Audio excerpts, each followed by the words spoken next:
Dito kila ate at kuya.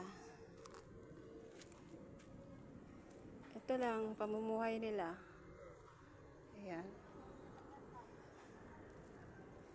Dito lang sila, oh. Yan ang bahay nila.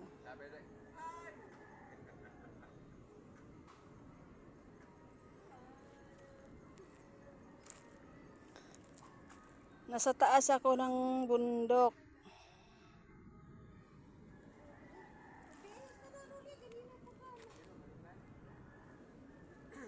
Kaninong manok yan niya? Kaninong manok yan? Ah?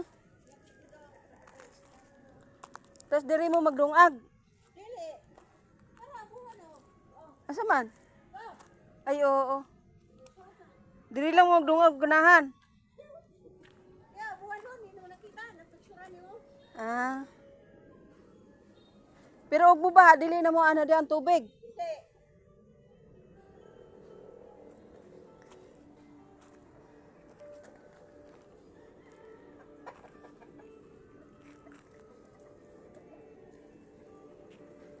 Pag kuantay pag Domingo kao na to tong tarpaulin para ibalik nimo are.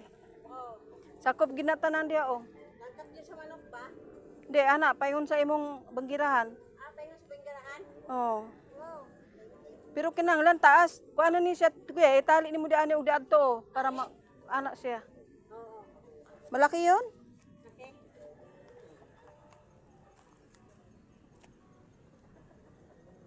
Di ba buhay diri ang ano? Lokbate, talbos? Uway, basta muulan. Muulan lang. Ayaw. Kay malayo man diligan. Kay malayo man tubig.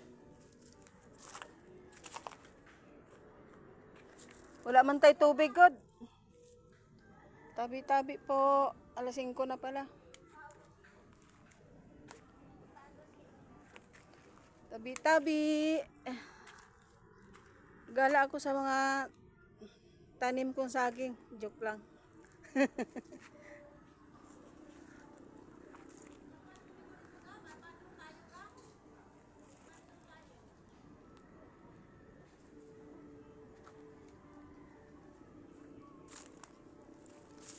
Nahuklas na si Ate P sa iyong nilaban, oh. Ito yung bahay nila. Tagpi-tagpi.